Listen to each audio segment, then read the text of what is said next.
আল্লাহর কাছে সবচেয়ে প্রিয় ৯টি শব্দ যা আখিরাতে কাজে লাগবে। আপনি কি জানেন কিছু ছোট ছোট শব্দ আছে যা আল্লাহর কাছে এতটাই প্রিয় যে কিয়ামতের কঠিন দিনে সেগুলো আপনার মুক্তির কারণ হতে পারে? দুনিয়াতে হয়তো আমরা অসংখ্য কথা বলি, কিন্তু এই কয়েকটি বিশেষ শব্দ শুধু জবানকেই পবিত্র করে না, বরং আখিরাতে আপনার পাশে দাঁড়াবে ঢালের মতো। আজ আমরা জানব আল্লাহর কাছে সবচেয়ে প্রিয় সেই ৯টি শব্দ যা আপনার জন্য পরকালে কাজে লাগবে ইনশাআল্লাহ। তা হল ১, আল্লাহ আমাকে মাফ করবেন। মানুষ যত বড় গুনাহই করুক না কেন, যদি আন্তরিকভাবে বলে আল্লাহ আমাকে মাফ করবেন, তবে তা তাওবার দরজা খোলার সূচনা হয়ে যায়।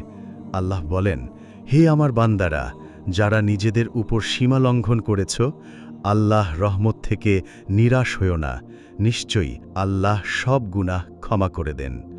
রাসূলুল্লাহ সাল্লাল্লাহু আলাইহি ওয়াসাল্লাম বলেছেন, যে ব্যক্তি তাওবা করে সে এমন যেন তার কোনো গুনাহই ছিল না। ২, আল্লাহু আকবার।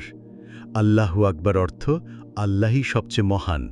যখন মানুষে কথা বলে তখন তার অন্তর থেকে দুনিয়ার অহংকার, ভয় আর নির্ভরতা দূর হয়ে যায়।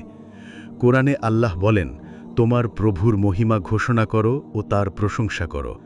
রাসূলুল্লাহ সাল্লাল্লাহু আলাইহি ওয়াসাল্লাম বলেছেন, আল্লাহু আকবার এমন একটি শব্দ যা আকাশ ও জমিনের সব কিছুর চেয়ে বড়।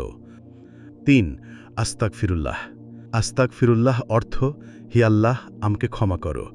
প্রতিদিন এটি উচ্চারণ করলে বান্দার হৃদয় থেকে গুনাহের বোঝা কমে যায় এবং আল্লাহর কাছে প্রিয় হয়ে ওঠে।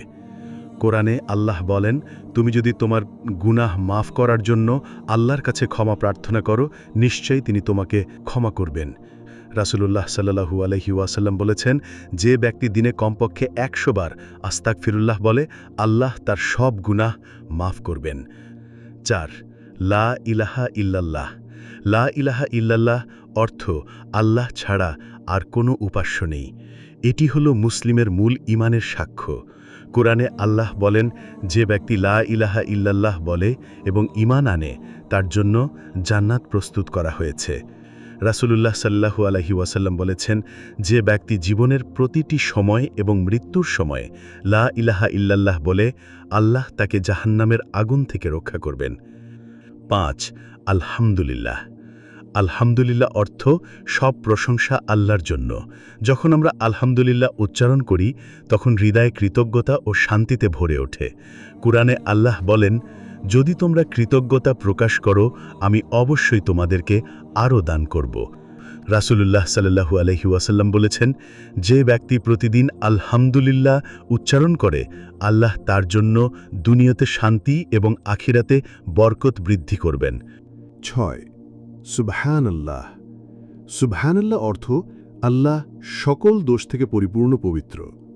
এটি উচ্চারণ করলে বান্দার অন্তর আল্লাহর পবিত্রতার প্রতি সচেতন হয় এবং অহংকার ও ছোট গুনাহের প্রভাব কমে যায়। কোরআনে আল্লাহ বলেন, সব প্রশংসা আল্লাহর, যিনি আসমান ও জমিনের সৃষ্টি করেছেন এবং অন্ধকার ও আলো সৃষ্টি করেছেন। রাসূলুল্লাহ সাল্লাল্লাহু আলাইহি ওয়াসাল্লাম বলেছেন, যে ব্যক্তি প্রতিদিন সুবহানাল্লাহ উচ্চারণ করে তার জন্য সওয়াবের পরিমাণ অসীম হবে। ৭, ইন্না লিল্লাহি ওয়া ইন্না ইলাইহি রাজিউন।